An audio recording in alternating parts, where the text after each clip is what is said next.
माननीय मुख्यमंत्री देवेंद्र फडणवीस जी यांनी 4-5 एप्रिलच्या पुण्याच्या परिषदेमध्ये महसूल परिषदेमध्ये आमच्या 6 विभागीय आयुक्तांना 6 वेगवेगळ्या विषयावर अभ्यास गट तयार करून आणि महसूल प्रशासनामध्ये काय बदल केले पाहिजे, जे जुने कायदे आहेत MLRC कोडमध्ये जुने जे कायदे आहेत त्यामध्ये कालबाह्य झालेल्या कायद्यात काय बदल केले पाहिजे, DPCच्या स्कीममध्ये काय बदल झाले पाहिजे, मोठ्या प्रमाणावर शेतकऱ्यांची मोजणी होत नाही, स्टॅम्प ॲक्टमध्ये काय बदल झाले पाहिजे, म्हणजे 2029चा विकसित महाराष्ट्र 2035चा विकसित महाराष्ट्र आणि विकसित महाराष्ट्राकरता महसूल खात्याचं काम याकरता दिशा देण्याकरता याकरताचं व्हिजन हे महसूल खात्याला यावं आणि जे काही रिपोर्ट्स आले आता जवळपास 350 सुधारणा या परिषदेमध्ये आमचे सर्व जिल्हाधिकारी आणि आमचे सर्व विभागीय आयुक्त, आमचे जमाबंदी आयुक्त आणि IGR यांनी सुचवलेले आहे आणि अत्यंत महत्त्वाच्या सुधारणा सुचवलेल्या आहे। या सर्व सुधारणा जर लागू केल्या तर महसूल विभाग हा देशातला क्रमांक 1चा विभाग महाराष्ट्राचा राहील, इतकं चांगलं वर्किंग या महसूल परिषदेमध्ये झालं आहे। शरद पवार यांनी सुरुवातीला ठाकरेंचा पक्ष फोडला असं मुख्यमंत्री देवेंद्र फडणवीस आपल्या खासगी मुलाखतीत म्हटले। वारंवार भाजपवर टीका होते पुढापुढीची, पण फडणवीसांनी पवारांवर म्हटले नाही। माननीय मुख्यमंत्री देवेंद्र फडणवीसच्या मुलाखतीमध्ये जे सांगितलं गेलं, मला हे माहिती आहे की देवेंद्रजी कधीही कपोलकल्पित बोलत नाही किंवा बेजबाबदार बोलत नाही। जे काही देवेंद्रजी बोलले असतील ते जबाबदारीने बोलले असतील आणि त्यांना सर्व बाबीची माहिती आहे आणि त्यामुळे त्यांनी तसं आपल्यासमोर स्पष्टता आणली असेल। सप्टेंबर महिन्यात देशात मोठा राजकीय भूकंप होईल असं उद्धव ठाकरे यांनी भाकीत व्यक्त केलेलं आहे। त्यांना 5 वर्ष जे काही राहिले सुहिले कार्यकर्ते आहे त्यांच्याकडे, उद्धव ठाकरेकडे ते सांभाळायचे आहे, त्यामुळं असं बोलावंच लागतं। हे बदलणार आहे, ते बदलणार आहे, ते होणार आहे। कार्यकर्त्यांना शेवटी जे काही पक्षप्रवेश चालू आहे, जे उद्धवजी तिकडले पक्षप्रवेश एकनाथजीकडे चालू आहे, काँग्रेसचे पक्षप्रवेश आमच्याकडे चालू आहे। या पार्ट्या जसं आपले हे राहुल गांधी मतदार यादी चुकली, बोगस मतदान तो एक जो घेऊन बसले आहे, त्यांना वाटतं की हे मी चालवलं तर माझ्या पार्टीच्या लोक थांबून जातील की राहुल गांधी जे बोलतात ते खरं बोलतात आहे। आणि इकडं उद्धव ठाकरे साहेब तेच सांगतात आहे की बाबा हे बदलणार आहे, काही काळजी करू नका, कुठे जाऊ नका। त्यामुळे पार्टी तुटतं किंवा पार्टीतले लोक बाहेर जातात ते थांबवण्याकरता असं बोलावं लागतं। संजय राऊत म्हटले की मराठी भाषेवरून आम्ही हिंसाचार करणार, हे उघड हिंसाचाराचं समर्थन करणं किंवा हिंसाचार करणाऱ्याला चिथावणी देण्यासारखं वक्तव्य आहे। संजय राऊतांचं खूप सिरियस घ्यायचं नसतं। त्यांच्याकडे हिंसाचार करणारी वगैरे काही टीम नाही आहे। तो काळ गेला जेव्हा हिंदू हृदय सम्राट बाळासाहेब ठाकरेजी यांच्याकडे शिवसेना होती। ती शिवसेना खऱ्या अर्थाने खरं हिंदुत्ववादी विषयाकरता आंदोलन एखादा विषय हातात घेतला तर पूर्ण करायचे। आता यांच्याकडे ना टीम आहे, ना माणसं आहे, ना कोण करणार आहे। काही हिंसाचार करत नाही। कायद्याचं राज्य आहे, हे राज्य कायद्याचं आहे। कोणी हिंसाचार करेल का सरकार पाहत बसेल का? सरकार का मूठ गिळून बसेल का? हिंसाचाराच्या गोष्टी करतील त्यांना काय सरकार सोडून देईल का? करू द्या ना हिंसाचार, कुठं करते बघू, कुठे हिंसाचार करण्याची धमक आहे तेही बघू, ज्या ठिकाणी करतील त्या ठिकाणी बघू। हिंसाचार हे महाराष्ट्र राज्य आहे, इथे हिंसाचाराची भाषा सोबत नाही। इथे आपल्या कायद्याने राज्य करावं लागतं, कायद्याने काम करावं लागतं। आणि मराठी भाषेबद्दल तर आम्ही सांगितलं आहे, या महाराष्ट्राची आमची माय मराठी भाषा आणि मराठी भाषेच्या विरुद्ध कोणी बोललं तर आम्ही सहन करणार नाही। आम्ही यापूर्वीच आपल्याला त्या ठिकाणी आपल्या सर्वांसमोर आम्ही आणलं आहे आणि वारंवार सांगतो आहे की मराठी भाषेला करता आमचं संपूर्ण जीवन आणि आमचं सरकार आणि आमचं सर्व पक्षसुद्धा हा महाराष्ट्रातील मराठी भाषेकरता आहे आणि मराठी भाषिका करताही आहे।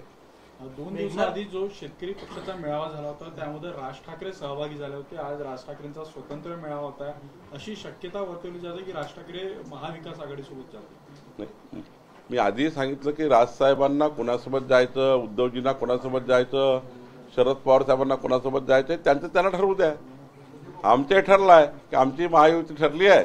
आमच्या महायुतीमध्ये आम्ही निवडणुका लढणार आहोत आणि 51%ची लढाई आम्ही जिंकणार आहोत. माजी मंत्री धनंजय मुंडे यांचं मंत्रिपद जाऊन जवळपास 4.5 महिने झाले, मात्र अजूनही त्यांनी बंगला सोडलेला नाही. जे काही धनंजय मुंडेजींनी बंगला सोडला किंवा नाही सोडला याचा निर्णय अजितदादा त्यांच्या पक्षाचे नेते करतात. शेवटी अजितदादा निर्णय करतील आणि मग माननीय मुख्यमंत्री त्यावर शिक्कामोर्तब करतील.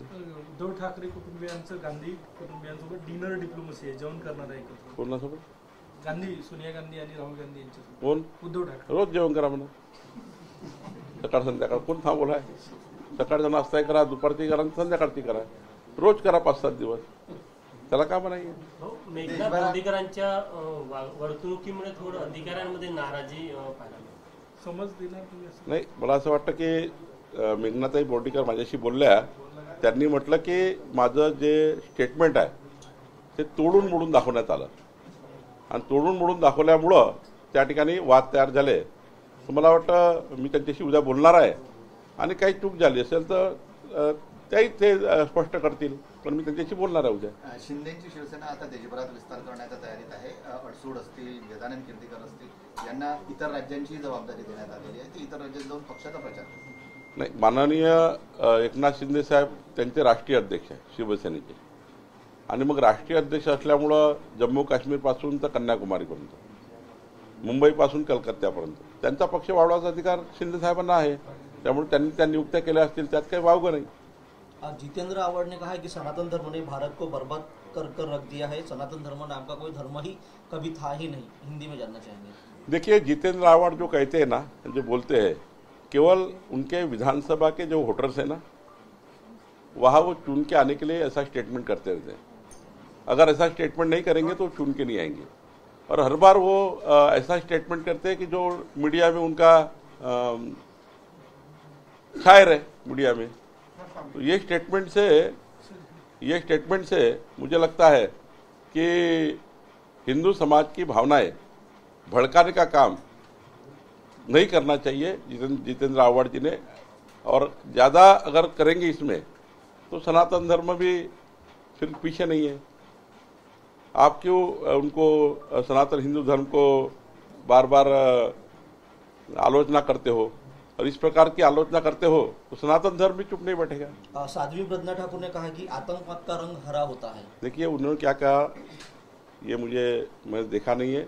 उनका कहने पे मैं उत्तर दिए बरोबर, ये कुछ उचित नाही. सर, महसूल मंत्री म्हणून तुम्ही सगळ्या जिल्हाधिकाऱ्यांना काय सूचना दिल्या जेणेकरून लोकाभिमुख आणखी होईल, प्रशासन गाव स्तरापर्यंत जाईल? मी संपूर्ण जिल्हाधिकाऱ्याला सूचना दिल्या आहे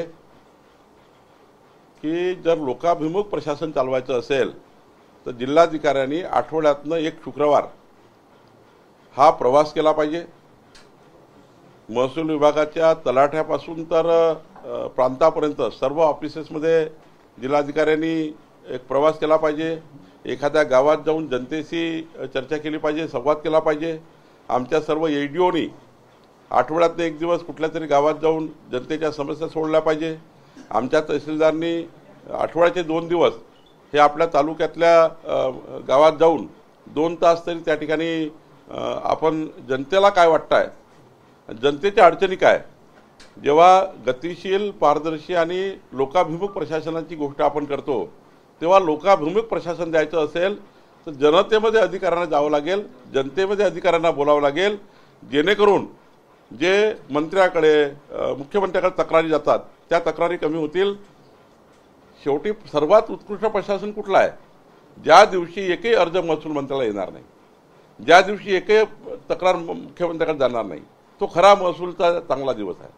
आणि तेच सांगितलं आम्हाला की पुढच्या 3 वर्षामध्ये आपल्याला असं महसूल खातं करायचं आहे की कुठलाही शेतकरी, कुठलाही व्यक्ती हा महसूल मंत्र्याला भेटणारच नाही.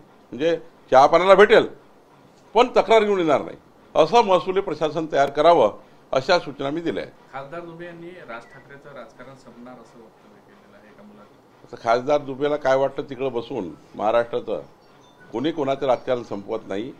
प्रत्येकाचा आपल्या आपल्या राजकारणाचा वेगळा एक सर्वांचा अजेंडा आहे, वेगळे विचार आहे. त्यामुळे कोणी कोणाचं राजकारण संपवण्याकरता काम करू नये.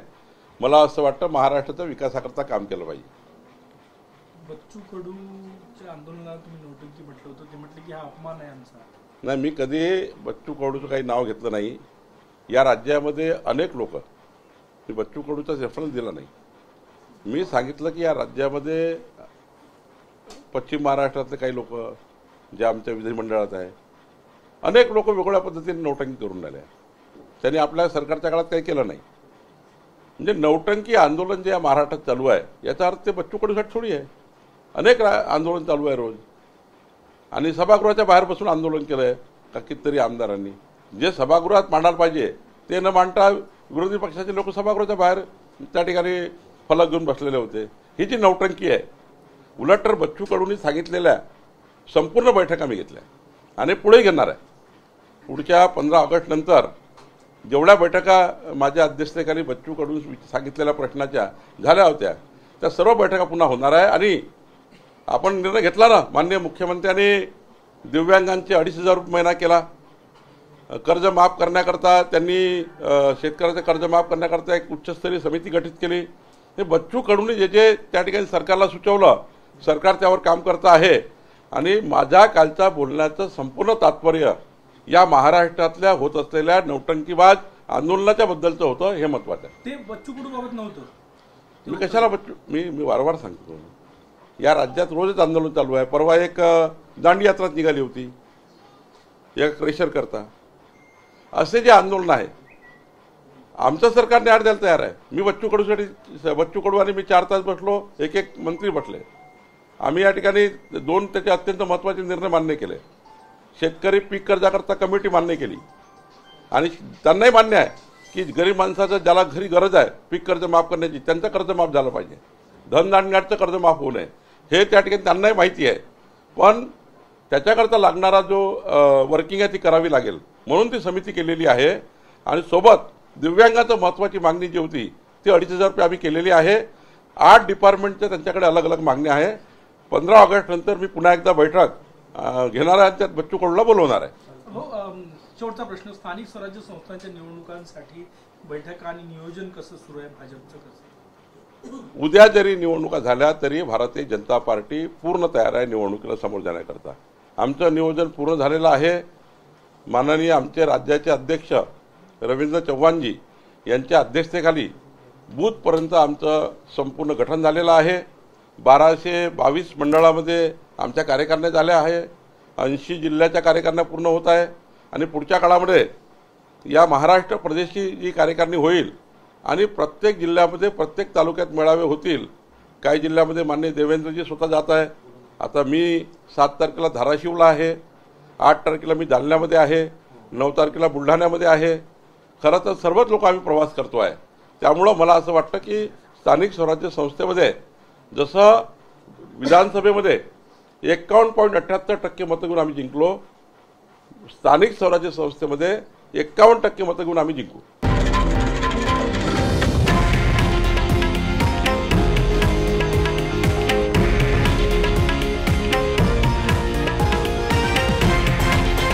हे आहे देशातील नंबर 1 न्यूज नेटवर्क आणि आपण पाहत आहात TV9 मराठी, एकमेव.